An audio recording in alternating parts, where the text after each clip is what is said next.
students, today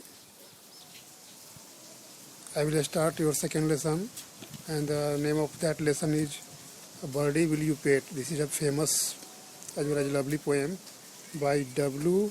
Ellingham. All of you are welcome in DAV Public School Bhamarmal. You will able to watch this video on YouTube.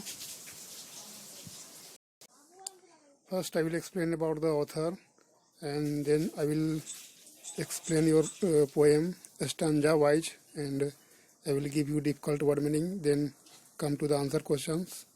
Okay, first I am going to explain about the author. Okay, the poet of this poem is William Ellingham. He was born on 19 March 1824 in Little Port of Ballysannon, County Donegal, Ireland. He was born in Ireland. Ireland is the name of a country. He produced excellent lyrical and descriptive poetry. उनका जो भी poem होता था वो excellent होता था और lyrical होता था, मतलब full of music instrument and descriptive poetry, and the best of his pieces are thoroughly national in spirit. He published poems in 1850. 1850 में उनका पोएम पब्लिश हुआ, followed by Day and Night. Day and Night song के नाम से a volume containing many charming lyrics in 1855.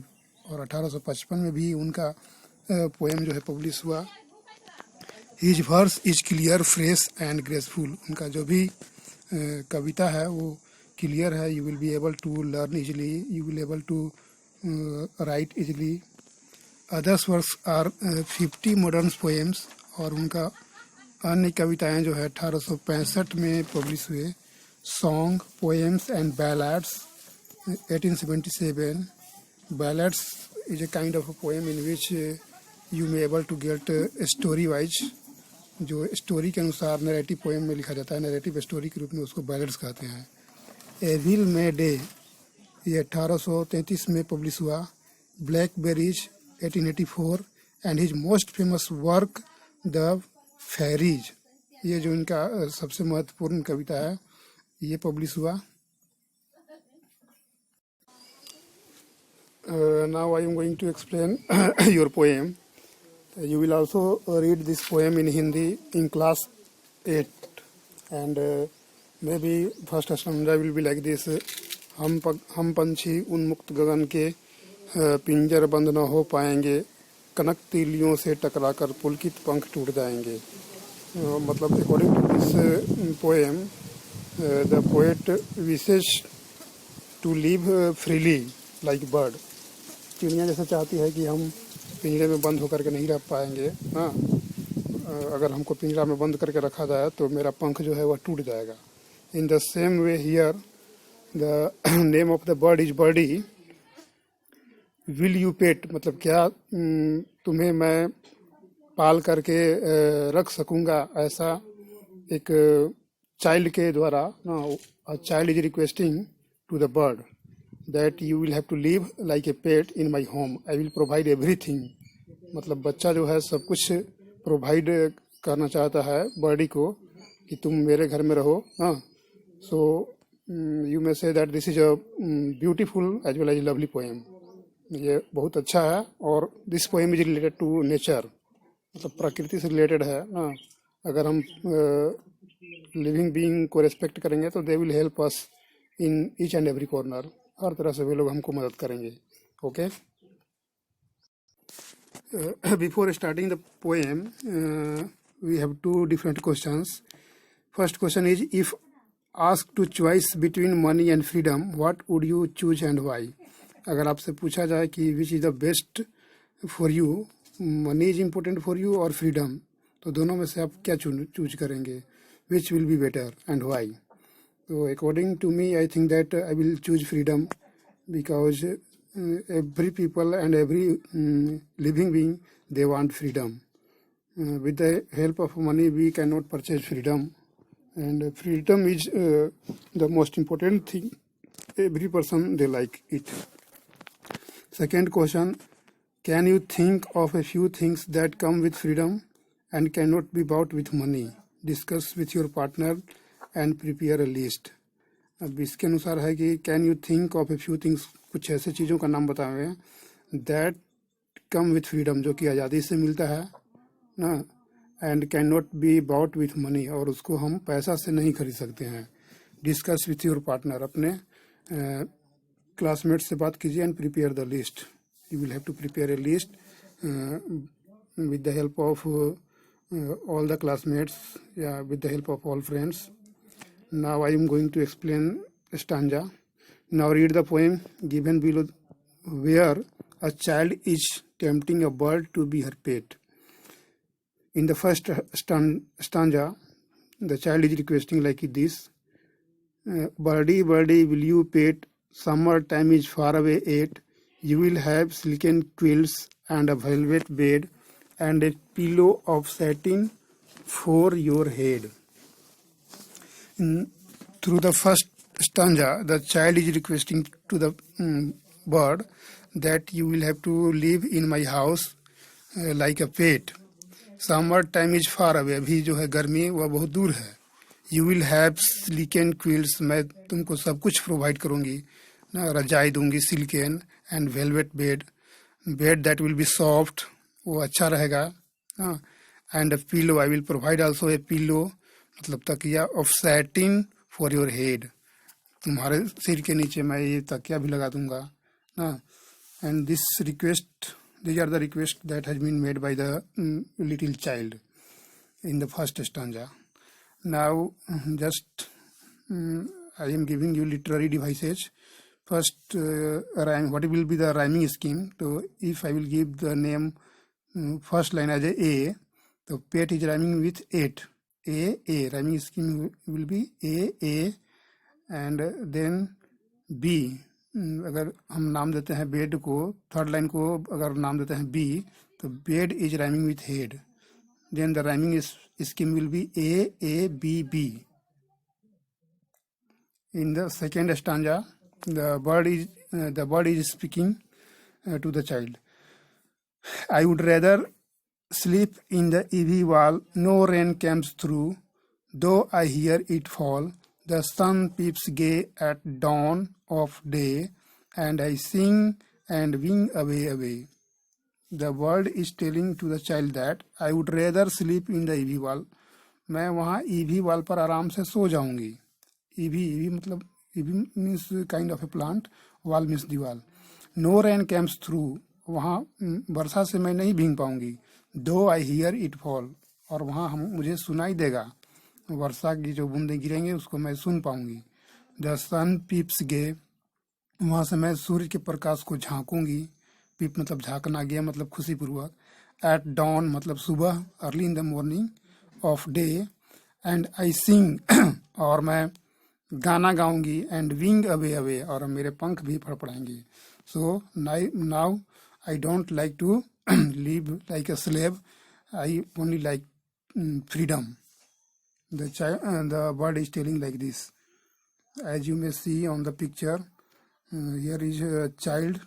The girl child is just standing here, and she is indicating to the bird and telling that you will have to live in my house as a pet. I will provide everything. Okay.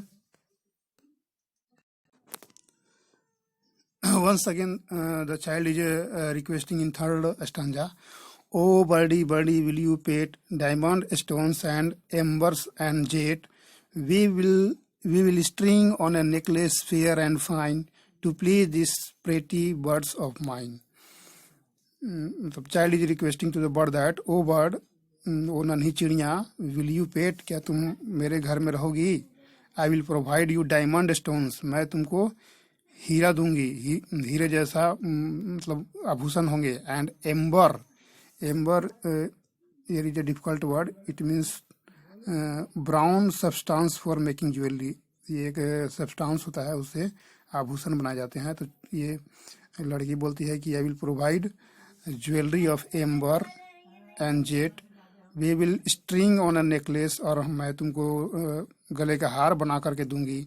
That will be fair and fine, वो अच्छा होगा. To please this pretty bird of mine, और तुम मेरे घर में रहोगी और तुम बहुत ही सुंदर लगोगी. This request has been made by the child once again in the third stanza. Now come to the rhyming scheme. Rhyming scheme of the second stanza as well as third stanza may be same.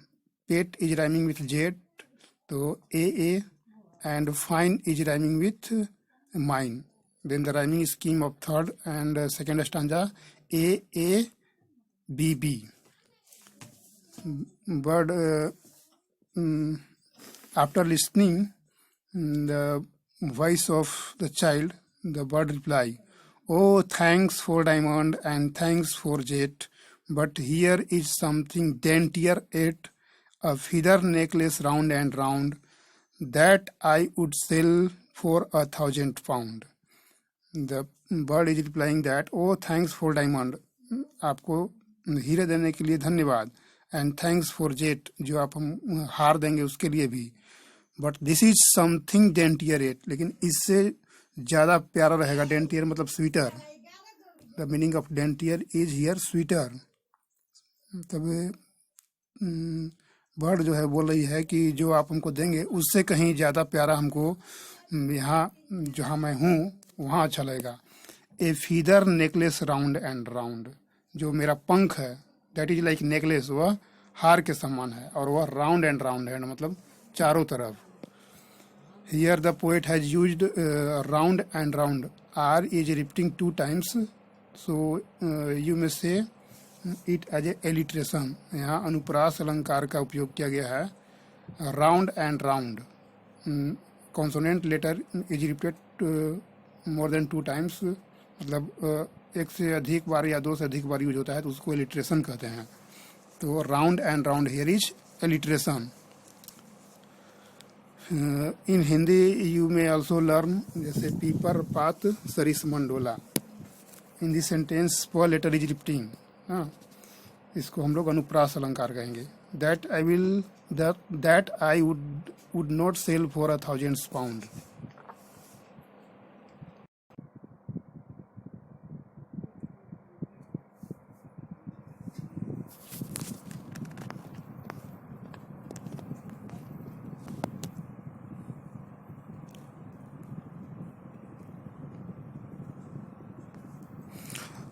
Once again, the child is requesting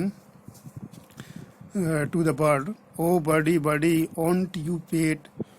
We will buy you a dish of silver freight, a golden cup and an ivory seat, and carpet soft beneath your feet." Here the child is requesting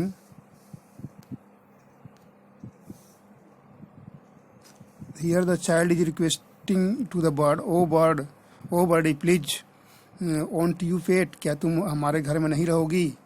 We will buy you a dish, मैं तुमको खाना दूंगी. Dish of silver freight, silver means चांदी का जो बना हुआ होगा, freight means decorated with silver thread, ऐसा थाली जो चांदी के जैसे धागों से सजाया गया हो, मतलब so beautiful. A golden cup, I will provide you a golden cup, and an ivory seat, और जो हाथी के दांत से जो सीट बने होंगे ना बैठने के लिए, उसको मैं तुमको प्रोवाइड करूँगी. एंड कारपेट दूंगी. सॉफ्ट बीनीथ योर फीट, तुम उस पर बैठ कर के अच्छा से खाना खाओगी. Everything I will provide you. Please live here in my room as a pet, क्या तुम मेरे घर में रहोगी पालतू के रूप में? तो the bird is replying now, "Can a running water be drunk from gold? Can a silver dish the forest hold? A rocking twigs is the finest chair, and the softest path lie through the air. Goodbye, goodbye to my lady fair." The bird is requesting that I don't like to live like a slave. मैं गुलाम के रूप में मैं रहना पसंद नहीं करूँगी. Can running water be drunk from gold? क्या सोना के माध्यम से, सोने का जो कप है उसके माध्यम से जो बहता हुआ पानी है उसको पिया जा सकता है? Can a silver dish the forest hold, क्या जंगल में ये सब मिलेगा, सोने का थाली, ये सब चांदी का थाली. I don't like this. Rocking twig, जिस डाल पर मैं बैठती हूँ वह रॉकिंग करता है. रॉकिंग करना मतलब झूमना. Rocking twig is the finest chair and I like it. क्योंकि ये मेरे लिए फाइनेस्ट चेयर है. चेयर में कुर्सी. एंड द सॉफ्टेस्ट पाथ, और ये मेरे लिए सबसे अच्छा रास्ता है. Path lie through the air, ये हवा में मैं विचरण करूंगी, उड़ूंगी, उड़ान भरूंगी. Good bye to my lady fair. Thank you for your information that you will provide everything but I don't like it. आप सब कुछ हमको देंगे लेकिन ये चीज़ मेरे को पसंद नहीं है. और यह कह करके चिड़िया उड़ जाती है. Good bye to my lady fair. Now the what is the moral teaching of this poem? Because your poem now completed, just I'm going to explain the moral teaching of this poem. The moral teaching of this poem is that we should not keep any living beings as a pet. पालतू के रूप में किसी सजीव जानवर को हमको नहीं रखना चाहिए. Because they want to live like free human being या फ्री एनिमल बीइंग. वो उनको भी आज़ादी पसंद रहता है. वे भी चाहते हैं खुला आकाश में उड़ने के लिए. So today we will promise that we will not keep any bird any animals as a pet. पालतू के रूप में किसी जानवर को हम अपने घर में नहीं रखेंगे. ये today we will promise such like this. Now your poem is going to be finished now. Kindly read my lesson plan. If you like this video, you will subscribe. I will continue your next lesson in next video. Thank you for watching.